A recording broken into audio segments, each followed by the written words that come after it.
On this episode, It's speculated that there are tunnels, underground tunnels, that run from DC to Mount Weather. they're not taking them out in a car. They're certainly not taking them out in a helicopter if there's an air attack. How are they getting them out of there? We would have succession planning all the time, right? If so-and-so left tomorrow, who would step up and take their place, right? When you instill somebody in there that was not elected by the people, well, then that is not a democracy.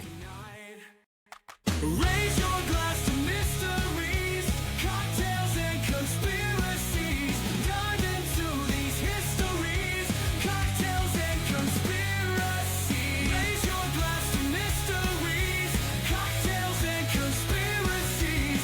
Uncover those anomalies, cocktails and conspiracies.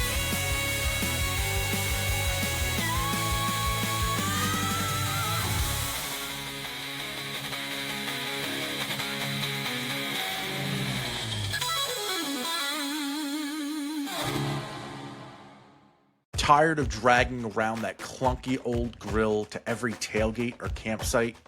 Hitchfire has your back. Literally. Their rugged hitch-mounted grills are built for adventure. Just swing it out, fire it up, and get cooking anywhere your vehicle takes you. And I've got a code to hook you up. Use SFXDOTCOM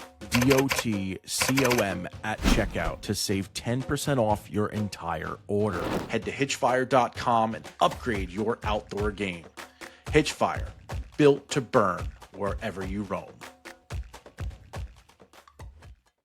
In the Blue Ridge Mountains, just west of Washington, there's a ridge where the wind hums like a dial tone and the trees keep secrets better than men. Locals call it Mount Weather. Maps show a training campus. Signs warn you not to sketch. But beneath the granite, rumors whisper of a second capital, a city without sunlight, wired to speak for a nation whose voice has gone silent. If one day the sky tears and the lights go out, who decides what survives? The people or the plans made for them? Tonight we descend the mountain that isn't there.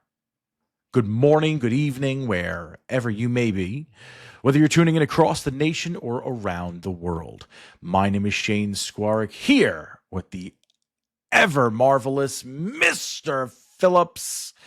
We are your conspiracy realists, back with another episode of Cocktails and Conspiracies. You're not getting the big one from me today, Mr. Phillips. You're on mute again, though. That's a big problem. See, what he always does is he tinkers with the microphone after we do our warm-up. I'm a tinkerer. He tinkers with it, and then he comes on here and he makes it seem like I'm talking to myself. But cheers, nonetheless. Welcome Cheers, back. buddy. And what I was saying is that my eardrums appreciate it tonight.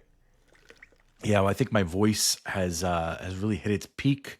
I want to kind of conserve that as much as possible here, make sure that I can continue to do these things for our audience out there who are right now liking and subscribing. If they didn't, they're clicking the bell notification, they're clicking follow on Spotify, and that'll give me the opportunity to keep on talking to each of you.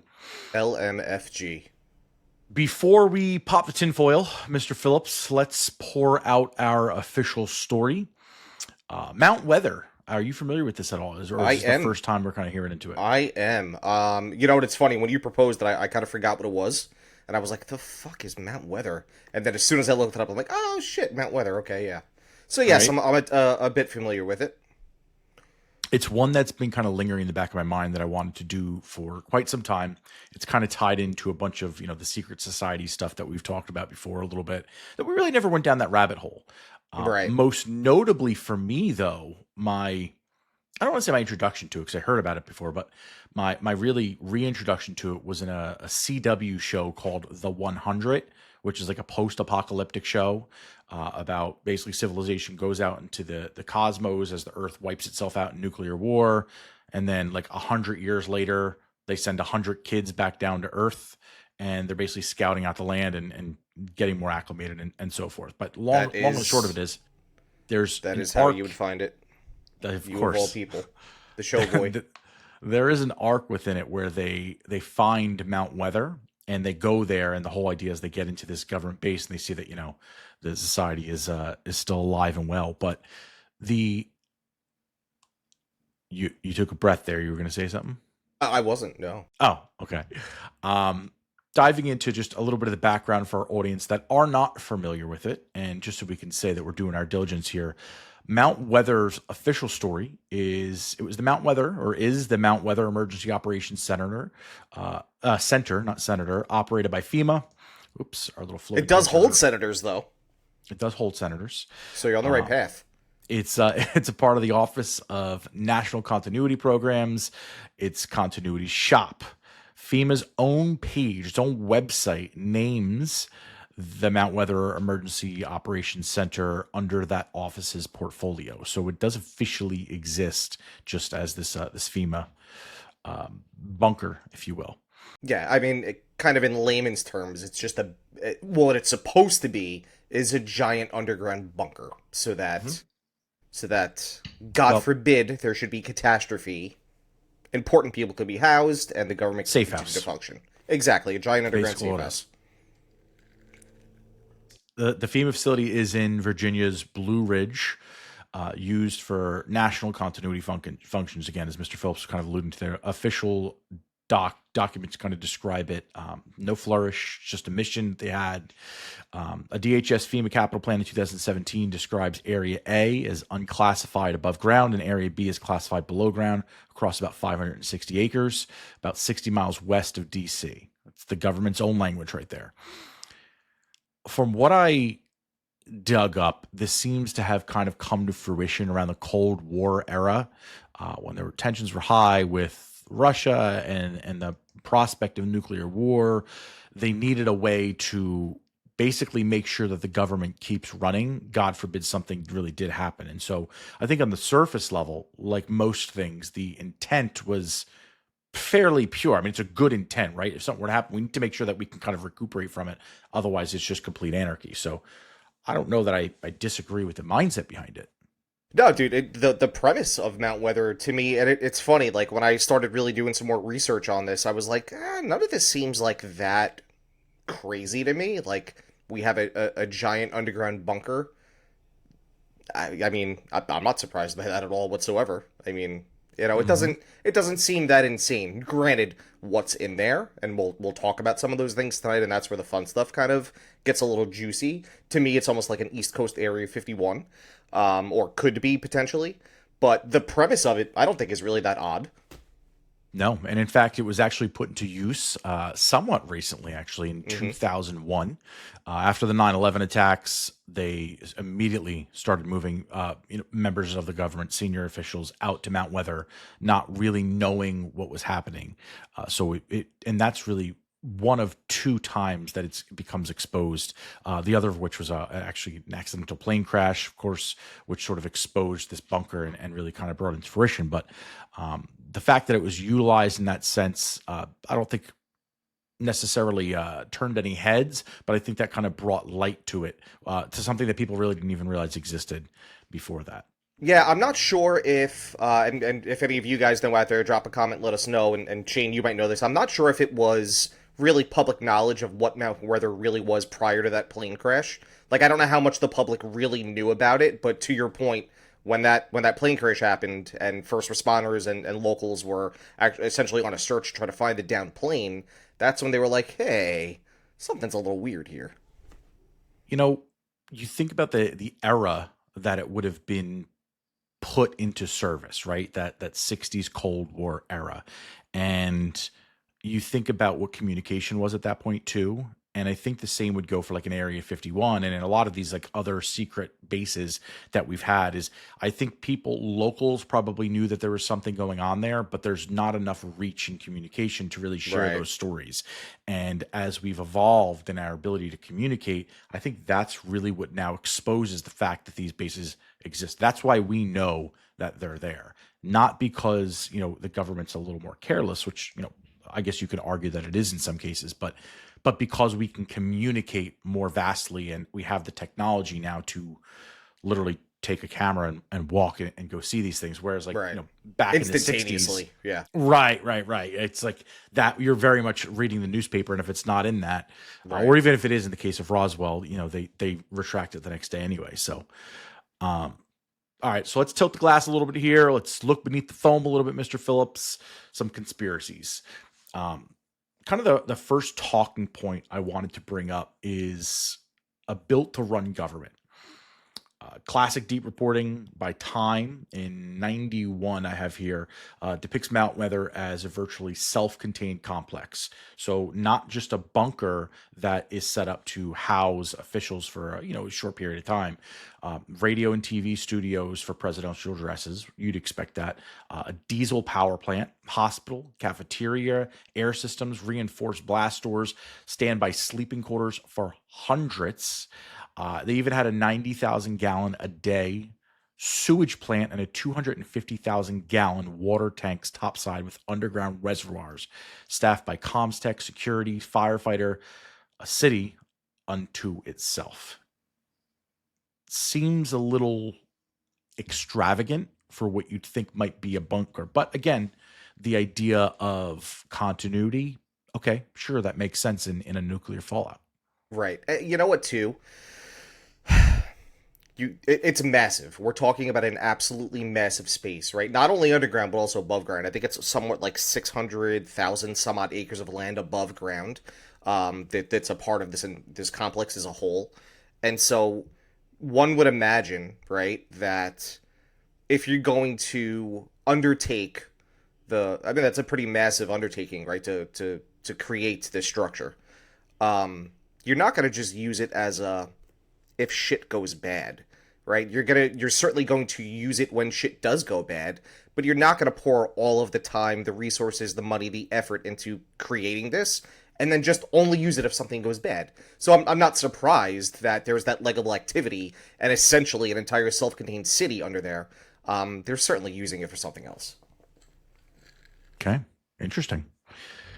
You kind of stole my question there. I was going to ask, if you're deliberately building a self-sustaining mini capital, is that prudent planning in, again, the idea of continuity, or the blueprint for an unelected stand-in government? And spinning beyond that, you can look at those presidential studios, and is that a studio for presidential broadcast underground, or is it telling you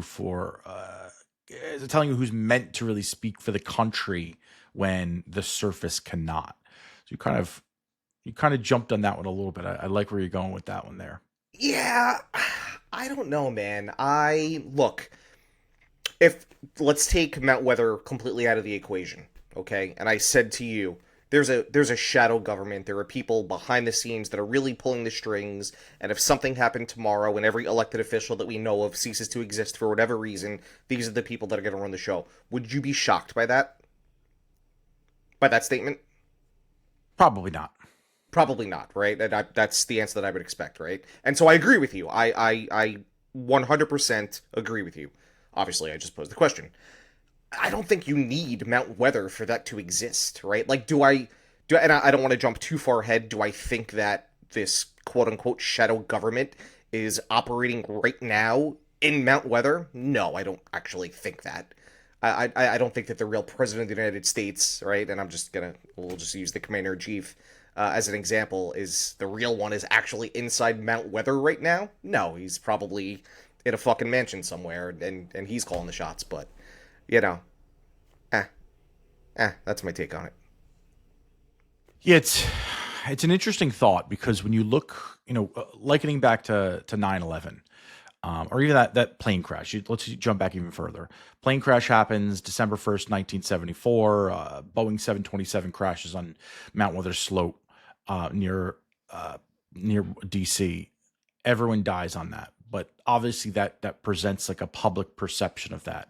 And had that not happened, would people ever even know about Mount Weather? Would they have ever even asked about it? And again, we talked about that a little bit, but yeah, the fact that the government keeps tight lids on those things it's always a point of concern. But I do get it from both standpoints. If this is a continuity of government type installation, you certainly don't want our enemies to know about that either. Right. Fast forwarding a little bit back to 9/11, as soon as the World Trade Centers are hit, there's a bunch of helicopters, the Air Force shuttles all of these congressional leaderships, high-level officials over to Mount Weather immediately. So it's not like this, there's no activity there, to your point.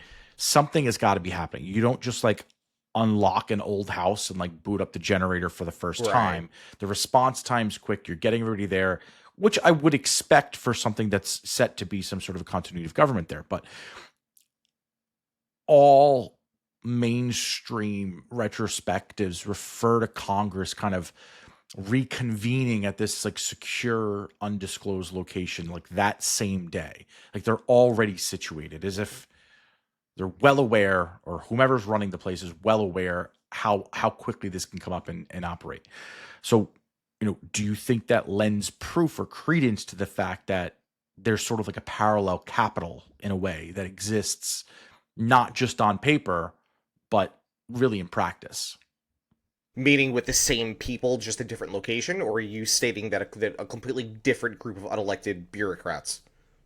I almost think the latter, right? I think that's kind of where I was going with that, is like, do you think that, you gotta, I guess, looking at perspective and not to dive down this rabbit hole of conspiracy. We did a podcast on it, the Pentagon itself, and when the planes go there, but per se that was, take the conspiracy out of it. Let's say that Pentagon attack was a lot worse, right? And now you lose a lot of leadership, which you pretty much didn't lose. I don't think you lost anybody major. It was just, not to discredit those that passed, but I think it was largely just staffers there. It wasn't any real leadership.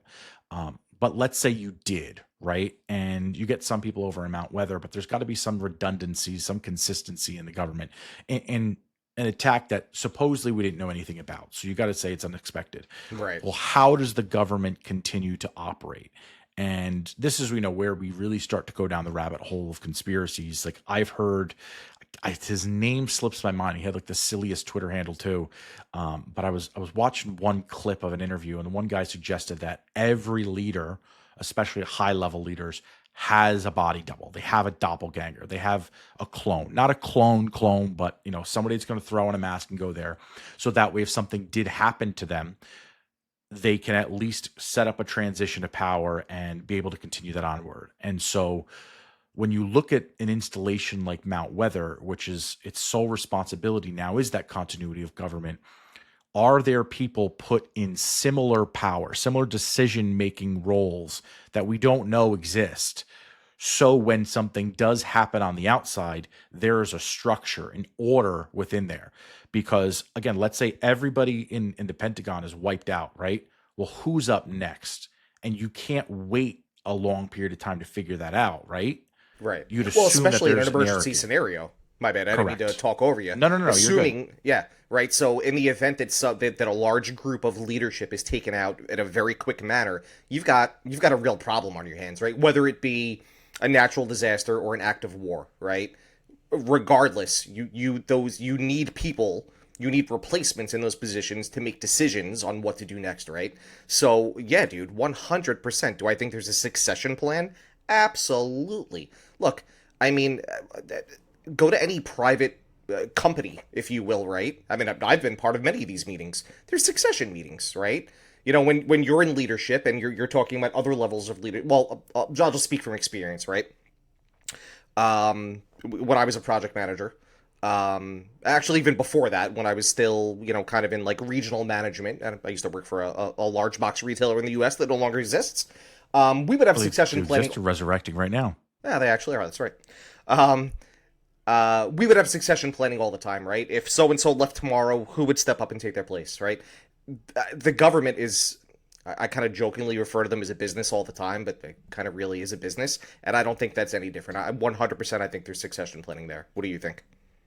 And I don't think that it's unnecessary either. Like, I don't think it's a bad idea to have succession planning. Right. Where it gets tricky is these people are now unelected, right? That's where I was going with it, yeah. And that's where it gets a little tricky. And granted, not every leadership role within the government is an elected official, but for those that are, that's where it gets a little tricky.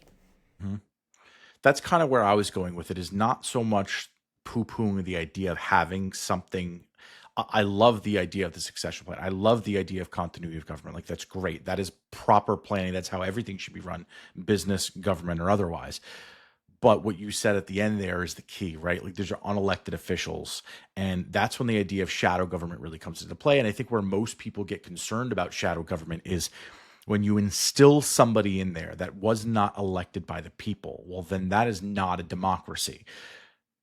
I understand that those people may not take some sort of an authoritative role until, shit hits the fan, but they kind of do have that authoritative role right now. Like, you wouldn't have gotten to this position of power, you wouldn't have been tasked with that responsibility if you didn't play your cards right and kind of work your way up the chain.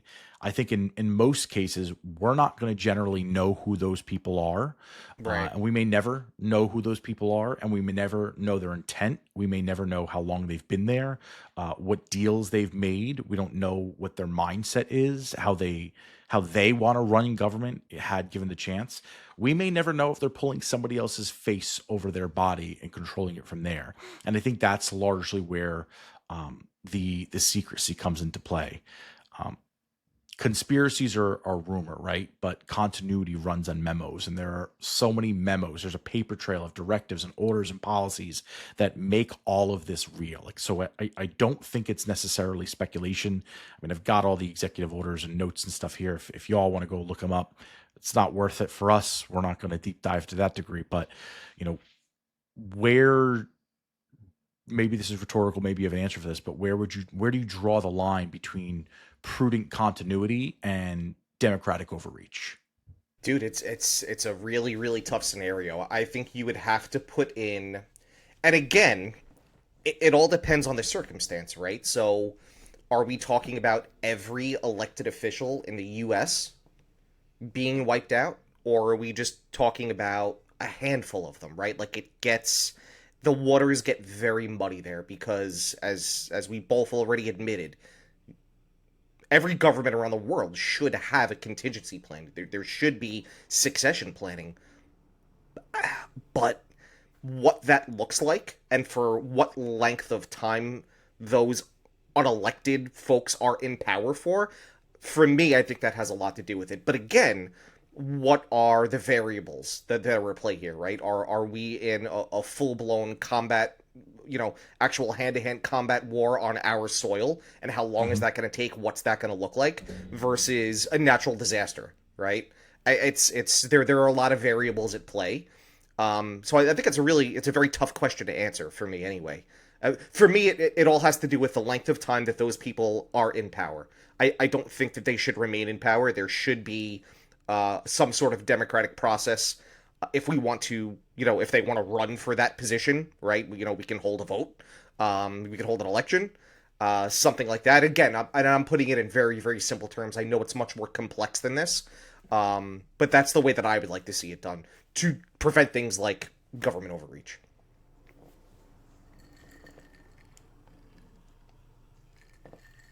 You got a ghost behind you? Yeah, it sure sounds like really weird scratching. Baby, this has turned into a ghost episode. I don't know what's going on. I'm hearing something. It's not like my dogs. I know what their sounds like. It was very weird, very strange. Maybe we shouldn't be talking about shadow governments anymore. I'm about to kick in my windows here. I want to pivot here because I think it's very well established. Follow the money. I mean, the Department of Defense has budgets outlining upgrades every single year in that Plan B, the underground top secret security clearance. They're dumping money into it, so it's obviously very actively going on. If we were to get to that shit hits the fan aspect, there's rumors that these bunkers, Mount Weather, can hold thousands of people. I know I mentioned 100 before. There's rumors that that's been expanded at some point, and it could theoretically house thousands at some point. There's an ethical conundrum that you start to run into at that point. The lifeboat, right? The ethics of the lifeboat. Who gets saved in that The point? Titanic scenario. The Titanic scenario. That's a perfect way to describe it. That's when I start to, I guess, get a little bit concerned here. Shit's about to hit the fan. You know that something's coming, right? You're always going to be privy to that. Do you tell the general public, or do you get yourself safe? And then who's safe? Are you just the officials, these leaders, or is it the leaders and the families? What about the people that are building this thing or manning it? What about them? Yeah. I'll tell you what. So I think it's all who you just mentioned. So it's obviously it's going to be your officials, right? The most important people within government. We know they're in. 100% their families are coming with them. Obviously, anybody that works there is going to be safe. And then I don't think they're just taking the general public, baby. They are not taking the general public. They're taking donors. They're taking lobbyists that are going with them, my friend. Business and government go hand in hand, and those who pay get to play. It's funny because you ever see that movie 2012, the Yes. Oh apocalyptic god, movie? that was the worst fucking movie I've ever seen in my life. I hated that Man, movie. I love those. I Oh, love it was those such. movies are always so cheesy, but they're Oh, so it was good. so They're bad. good cheesy. I'll never feel But like to this day I give my wife shit for making me watch that movie because she wanted to put it wow, on one night and I was like, yeah, this looks god awful, and like three-quarters of the way through she was asleep. like And I you're was like, terrible. I've watched that movie 100 oh times, and I'll god, I watch it a hate it. 100 more. And I don't dislike like apocalyptic type movies. I Yeah, do enjoy them. Like Mad Max is one of my favorite series. Different. I get that. I know Mad Max sure. is very different from 2012, but fuck that Yeah. movie. Go ahead. Nevertheless, towards the end of it, when they actually build these arcs, right, because the waters are about to flood and stuff like that, and you see that they're going to close the doors and they have all this room because all the rich donors, and you see the workers are now like, well, fuck this, like we're going to rally and we're going to try to get on them. Some of them die, some of them get the boat back open and get those people saved in there. I think like one of the boats ends up crashing and exploding, whatever it has you. But that's like the scenario I picture too. Is like you have these people that have been dedicating their lives to this, and it's like, do you just sort of now kick them on the curb? Do you just expect them not to tell their families and friends to get there? How do you start to enforce that? And then how do you start to ask the people that are defending you to continue to defend you if you're telling them that their families can't come, right? But then you also kind of begs the question too, from an ethical standpoint, is we're dedicating our money towards this layer of constitution, and if this plan of continuity, if it's saving the institution but now abandoning the individual, is that a bargain that we're willing to accept as a people? That you can save, we're saving, our country, the structure Right. of it, but there's not going to be anybody there, right? All you're going to do is get lawmakers and kiss asses in there, not anybody that's actually going to get a hammer and a nail and pound it in to build a new world, right? That's where I start to, I guess, scratch my head a little bit and getting kind of a little bit of a conundrum. It's like, would transparency on that be beneficial to us as a society, or does it create more paranoia? Does it expose trade-offs that the public probably wouldn't stomach? I don't know. Again, I might be rhetorical Yeah. questions. I think we already know the answer to that, and I'll answer that question. I'm sorry. I'll answer that question by asking you a question. If you lived, okay, in Virginia, right near the Blue Ridge Mountains, and you were in the local town right by Mount Weather, okay, you knew all about Mount Weather. You heard the rumblings right underground as they're doing new construction. None of it's a secret. You're just a citizen. You're a normal guy. You have no government ties, right? You don't know anything official that's going on in there, but you know full well that things are going on there, right? It's present day, by the way. I'm not talking about the 70s. Shit hits the fan. Do you think that you, as a citizen, have any chance to get into that bunker? Yes. And if you do, what percentage? What would you put it at 50-50? Oh, I think it's a small percentage, but I think that if you're local and you know the area, right? Especially like, I'm sure there's plenty of like woodsmen out there and stuff that like really, they know the land really well. I think in the panic of it, you might be able to sneak yourself in if you're going with a small party. And You again, might be I able to. relate back to Right. 2012, like in that same context when they snuck them in and they snuck on. I think there's plausibility of that. Sure, you might be. Now, I think, You might be able to sneak in, but do you think you're getting right. the invite? No, you're not You getting ain't the getting. invite. I You think ain't there's getting no the fucking questions invite, asked. buddy. You're We're not definitely getting the invite. And, So and I think like yeah, your closest friend would not be able to tell you because they're not going to jeopardize their own life for you either, even if exactly, like they worked in the project and they've got a guaranteed spot. But exactly. I think you'd have enough of a groundswell of people that were going to push in there and try to get in there in some degree if it's a major catastrophe. But what if it's not? What if we look, you said it before with the shadow government. We've talked about the World Economic Forum within this show many times. We've talked about this, this Agenda 2030. We've talked about all these, or 2050, was it 2030? I think. Yeah, I We've think talked it's about one of all them. of these like one world government theories, and what's the best way to get yourself situated is bunker down within an impenetrable base at this point, and then impose martial law, and then take on your own people. And I think in that scenario, that's, we're going into a darker conspiracy realm here, but in that scenario, then what do you do? Right? Because now it's like now you're controlling us from inside this shield, this massive fortress that we just have no way to kind of defend ourselves against. And I'm sure that this is not the only one in the world. I'm sure it's not the only one in the United States, let alone Yeah. the world. I mean, Ozark Mountains have what should be, the Denver airport has what should be all these other emergency bunkers. In So Pennsylvania too. There's a lot of mountains in Pennsylvania where it's speculated that there is a similar type right. bunker, just like Mount Weather. Right. And that's where I think the idea of Mount Weather starts to grow a lot for me, is if you saw this one world government come to fruition, whatever the catalyst might be, maybe it's just, they're ready to just take over. Maybe it's an alien invasion coming in. Maybe it's just, we've had enough up to here with our enemies and they just start trying to nuke each other up. I think you see those things all get activated, and for one reason or another, everybody else sort of gets dumped off. Those are the things that concern. Like, if you're not given a fighting chance because these people and their cowardice buckle themselves in first Hmm. and not tell anybody until they're kind of all settled in. That's the kind of stuff that like would keep me up at night and kind of piss me off.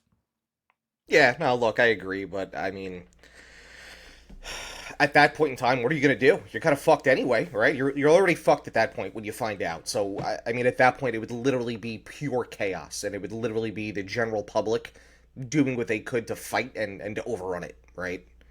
I feel like we're using a lot of words that are going to get us banned tonight. There were a few things that I wanted to say earlier that I didn't. So I'm gonna I'm gonna watch myself so they don't get Yeah. demonetized after we just got monetized. But you get what I'm Right. saying. No, I get what you're saying exactly, for sure. It's weird, man. It's like all these.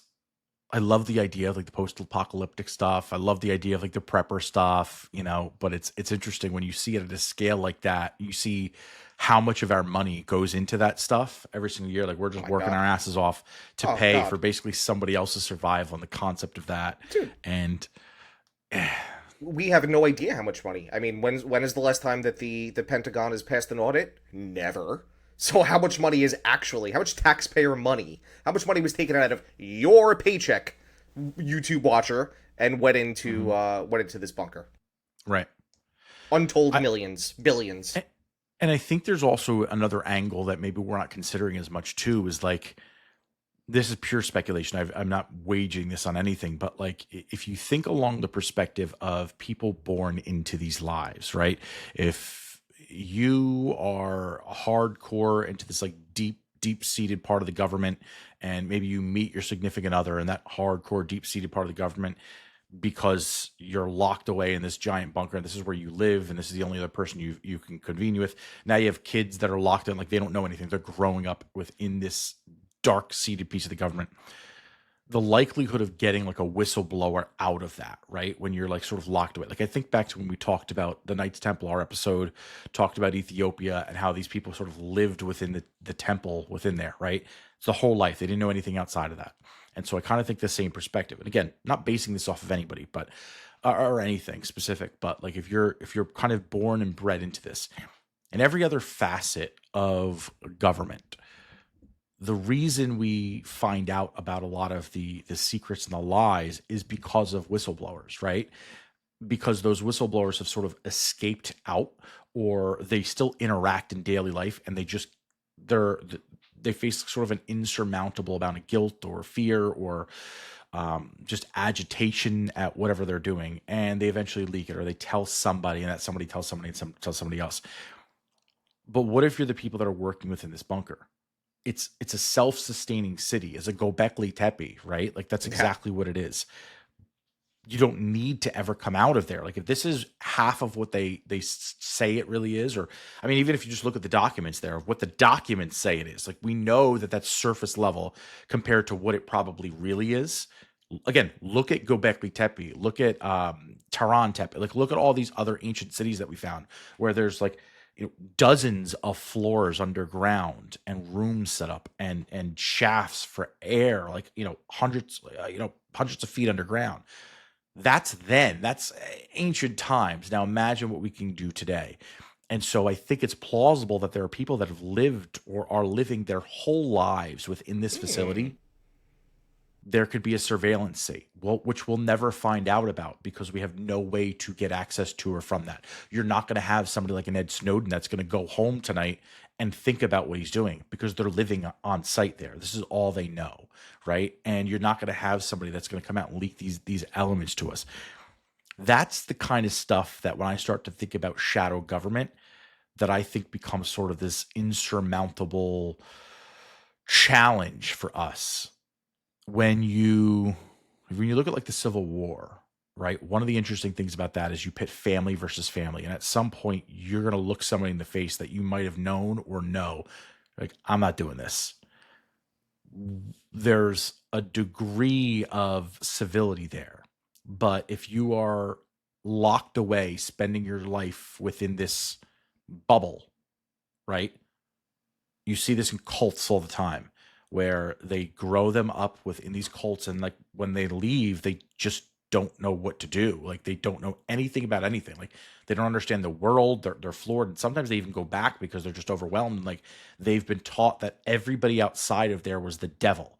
And I almost think you can apply that same logic to these types of bunkers, to the shadow government. Like you become these soldiers for a cause, these religious zealots. Like this is you now living within this thing. Again, not basing this off on anything, Mr. Phillips, just a weird theory that I had that maybe has some merit. Yeah, no, look, it's an interesting one too. I didn't take that into account that there could potentially people that have almost lived their entire lives down there. I mean, that very certainly could be the case. Where my mind went was, I think we're talking about such a large space, and we haven't even really touched on what else it could potentially be housing, but let's just say for argument's sake, and I called it the East Coast Area 51 before, let's just say that it is, right? And I'm sure that the government is going to put this space to good use, because as we said earlier, if it's just for disaster, why is it so active? Yeah. And right. Why the big undertaking, right? So let's just say that they are utilizing it for, we'll just call them secret projects, okay? One thing that we know that not just the U.S. government, but a lot of governments do, when they have groups of people that are working on these secret projects, is they compartmentalize them, right? So you might be working on, a very small fraction of one project, and because you're only working on that small fraction of it, you really, it's not, you couldn't go out and even really blow the whistle, right? And so I think that part of the space is just kind of normal, everyday, city-like type stuff, right? You might work in the hospital down there, you might work at the power plant down there, and that's all you do, right? You don't know about anything else that's going on. And then those folks that are working on those secret projects are so compartmentalized, I think it operates in a very similar fashion. Yeah. Yeah. No, it's totally plausible. No different than really Area 51 out there. Yeah. Right. I mean, it's right. it's kind of the same thing. Now, granted, we don't have a lot of stories, at least not to the best of my knowledge, of right. There's really nothing. There really is nothing for the most part. It's all speculative of what else that space could be used for. But I mean, I find it hard to believe they're not using it for something. I mean, the biggest difference between that, like a Mount Weather and an Area 51, is really just the purpose that it's built for. Like Area 51 is intentionally built as a testing ground, more or less, like whether it's for scientific experiments or weapons or whatever it might be, but like its intent is not necessarily for people to be there in long terms, whereas a Mount Weather is. And so that's why I would only think there's a difference in the function of the people that are in there.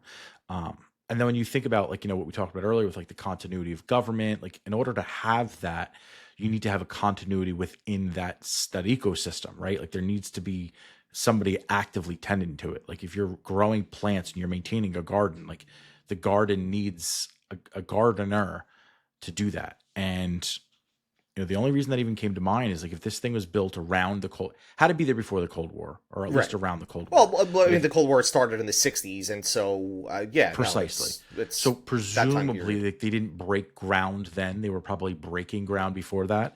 But let's just, even if we called it the 60s, right? They first set this thing up in the 60s as a shelter, the 50s even. Think of how many generations have passed, right? Like my parents were born and have passed since then.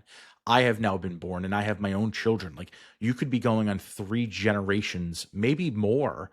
I mean, my parents are gone. Like their parents could have been ones that were setting it up. So 3 to 4 generations of people could have been involved in this. And if it is a sustaining ecosystem in and of itself, I don't think it's that implausible to believe that there's people living there. Now Yeah, my bad. yeah, no, Just finish jumped your on you. thought. What I was going to say is if I had to guess, it was somewhere post World War II. I think after we dropped those bombs and saw what they did, Yeah. we went, "Oh fuck, we got to That's probably figure a really good point. we've got to figure something out." So if I had to guess, I think a good educated guess would be somewhere in the time frame of post the atomic bomb in World War II is when we at I least think that's a decided to great start theory. putting a plan into place. We had those scientists working on that bomb and they realized, oh my God, if this does what we think it's going to do, we need to think of something. Yep. I mean, it could even be, again, before that, but you're right. I think that makes a lot of sense to make something that's sophisticated. What I was going to ask you is you had mentioned something about like there's other theories that we didn't get into. We got a little time left. What are some of those? Well, first and foremost, I just took a quick glance at my phone. The Mets are up on Philly 10-3. Let's go. Fuck you, Philly. Anyway, back to Well, I hate conspiracies. that city anyway, so We despise all that city. their sports In fans fact, are the worst. if you subscribe to this show and you're from Philadelphia, fucking unfollow. Get out. Goodbye. Gone. Out. No, we need all the subscribers right now. Well, don't talk to us about sports. We like you otherwise.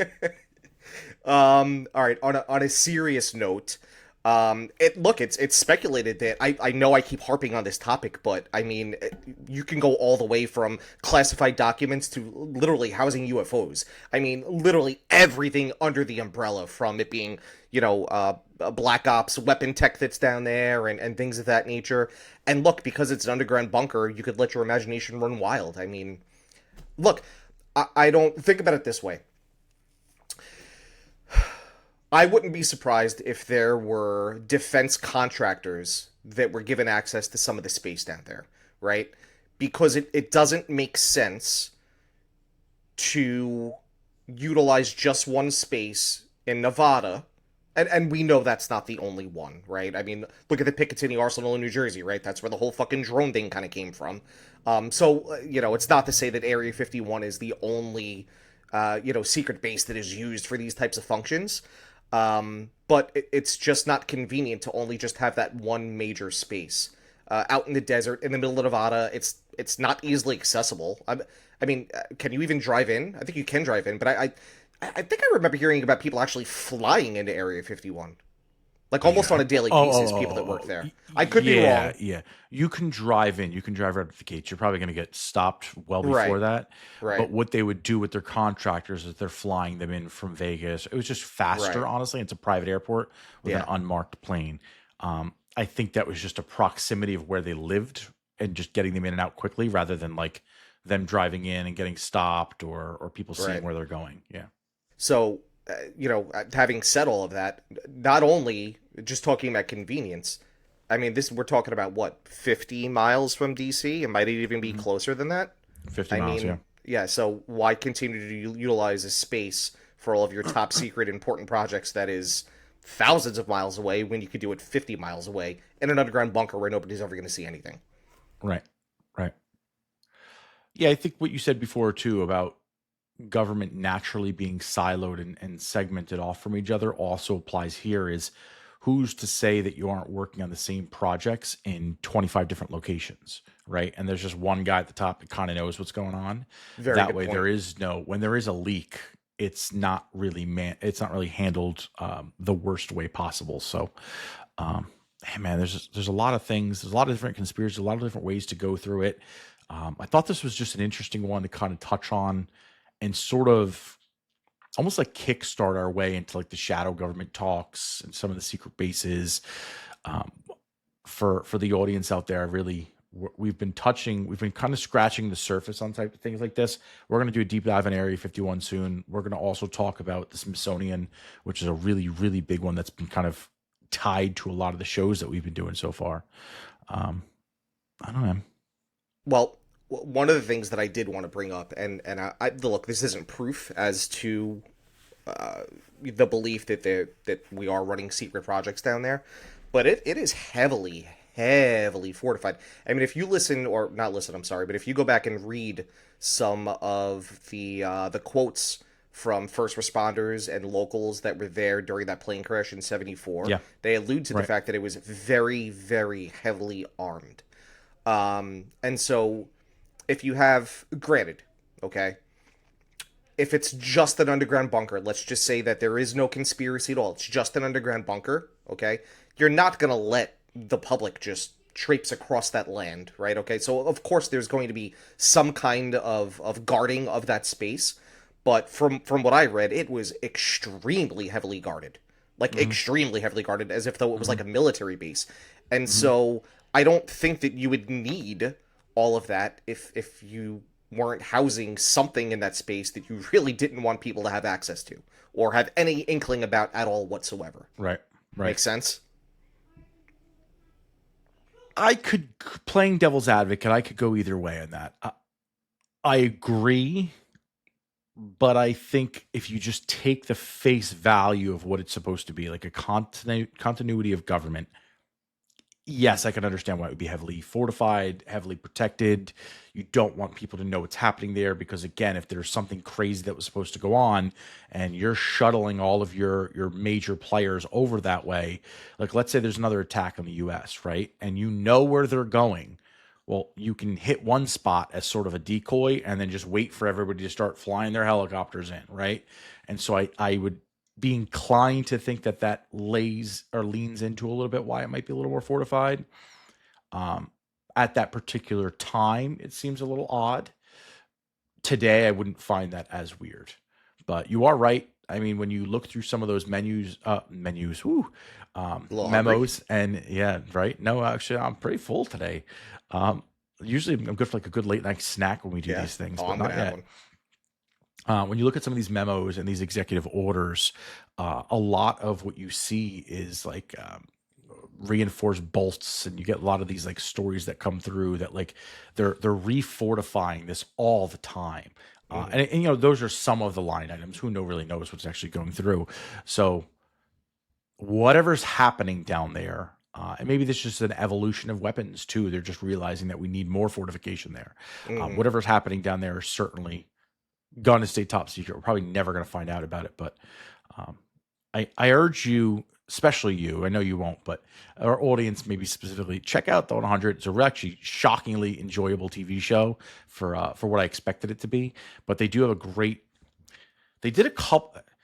It's a great TV show if you're really into conspiracy theories because each season, especially towards the latter seasons, they just got like wacky and kooky, and they kind of took a conspiracy theory and they built it in as the season. And Mount Weather was one of those, and just That is cool. how that was all structured. And that's sort of where the idea came from me for these people that grew up there, because that's sort of what happened in the show there. But again, it's a different perspective because Earth has been wiped out. But you know, I had mentioned on one of our other podcasts, there was in one of the later seasons how they talked about they would take their minds and they would basically take somebody else's body and like almost download their mind into the body, and that's how they achieved immortality. But there's a lot of like really like fringe science fiction conspiracy things that they really explore in that show in a a CW TV show type way, but Yeah, super something enjoyable, I will never watch. underrated. I think you'd actually thoroughly enjoy it. Well, listen, I never in a million years thought I would watch Young Sheldon, and it's one of my favorite shows of all time, and I got that There from you go. you, so See? who knows? That's it, Although baby. I know I gotta my give credit shows. to my daughter. If she didn't start watching it, and I just happened to sit down and like watch an episode with her, I would have never watched it. But point being, who knows? Maybe I'll give it a try. But I did want to ask you a question. It's speculated that there are tunnels, underground tunnels, that run from DC to Mount Weather. What are your thoughts on that? Do you think those actually exist? Um, It's a in long short, tunnel. yes. Yeah. It is a long tunnel, but is it? 50-mile tunnel. Have you ever heard of like Amtrak? Like Well, you're creating of course I know what rails. track is, yeah. Right, but that's my point. Is like you're creating railways from one area to another, and we No, saw of like course. Elon Musk created a company, the Boring Company, and it tunneled Los Angeles in a very short amount of time. Now they scrapped the project and whatnot, but I mean, if you look, whole nother conspiracy theory on why they maybe scrapped that too. But there's talks that there's tunnels. There's a lot of talks. A lot of people have come out and said that there's tunnels in Los Angeles for the elites to be able to basically walk around. They go to Starbucks down below, and they can kind of move around the city for that reason. I think if you have the capacity to build a giant base that's several floors deep, like hundreds of floors or hundreds of feet deep, I think you have the capacity to build a tunnel once you're down there. What's the difference? Yeah. And you're I talking think about there's unlimited resources. You're right? talking about the unlimited federal resources, government has yeah. unlimited resources. Like, let's There's just... no dollar amount on it. They don't think about the dollar amount. We're just going to do this. Like this. No, It's like listen. picking up the game Minecraft. I'm just going to tunnel this whole entire map tonight. That's all We print our own pretend money. we do. Right. There is... right. They can do whatever they want. When you think about it conceptually like that, it's exactly, this is a video game. This is the simulation for them, right? They do whatever they want. I think that we'll never find out in our lifetime, but I think sitting underneath the White House is probably dozens of floors. And there's probably paths to a lot of different places, both within DC and without. Because again, if you think about what we just talked about, if there was some sort of an attack in DC, they're not going to take the president out or any major leaders. They're not taking them out in a car. They're certainly not taking them out in a helicopter if there's an air attack. How are they getting them out of there? And they have their ways. And that's the best way to do that is underground. And I don't know, man. I don't think 50 miles is that long of a drive. No, it's not. You know, It's especially not at like you look at, again, using Elon as an example. I mean, he's talked about these like super speed tunnels that you could just drop a car in there that are super narrow. That's him. Imagine what the government's doing or has done already. You know, they could have created these tunnels with these super fast trains, and they're bullet trains. We already have bullet trains that move quickly. So now you don't have to worry about birds. You don't have to worry about animals, people jumping on it. You're just underground, man. Ain't nothing happening down there. 100%. Steel, reinforced steel structure. Yeah, I'm on board with that idea, man. That actually makes more sense on how you're getting your leaders from one place to another, especially the time in 9/11 when Right. they had helicopters going through, but I wouldn't be surprised if a lot of those were decoys. Oh, 100%. Or just carrying like the lesser important people. Exactly, right? Hey, we would like these staffers to survive. If we can get them on this bus, that'd be great. Congress people, like some jabroni Congress people they didn't really care about. Like your lifers, like as much as I don't like them, like the Pelosi's or the Schumers or the what's his freaking name? The guy who's like face is paralyzed in the Republican Party. Mr. Blubberfish. McConnell. Oh God, he like McConnell. He just like freezes up now. Like all those people who have been lifers in Congress, who have plenty of friends, like they're getting on the underground tunnel and they're zipping down there. Absolutely. Whereas everybody else, like the new people on there, the flashy people that haven't been there that they might not trust as much, that haven't taken enough dirty deals yet.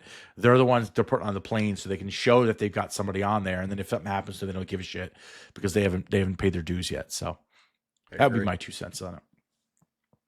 We agree. Let's take it home, baby. Let's take it home.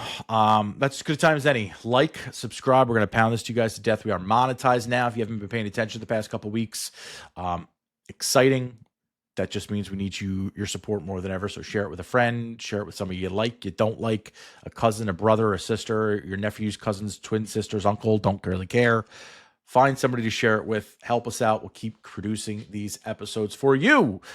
Share your comments. Honestly, we love going back and reading what people say. Sometimes they mock you and your hat, Mr. Phillips, but Fine by me. it's Stupid engagement. guy in the hat. That's okay. I'm good with it. No problem. And I'll proudly wear that title. Stupid guy in the hat. It's fine.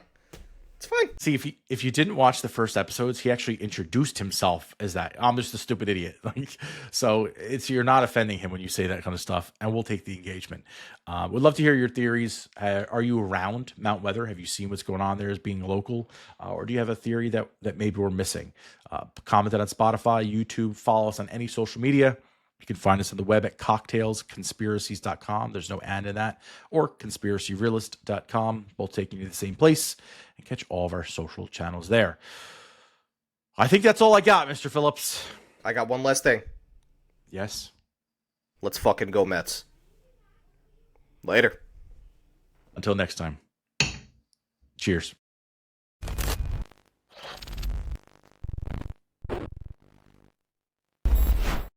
Is your website still stuck in 2009 or worse, built by your cousin's friend who kind of knows WordPress? No! God, please, no! It's time for an upgrade. At sfx.com, we specialize in custom web design, SEO, and full-service IT solutions tailored for small businesses that are ready to scale. Whether you're just starting out or reinventing your brand, the team at sfx.com brings strategy, style, and serious tech skills to every project. Visit s-fx.com today, where small businesses get big solutions. Visit S-F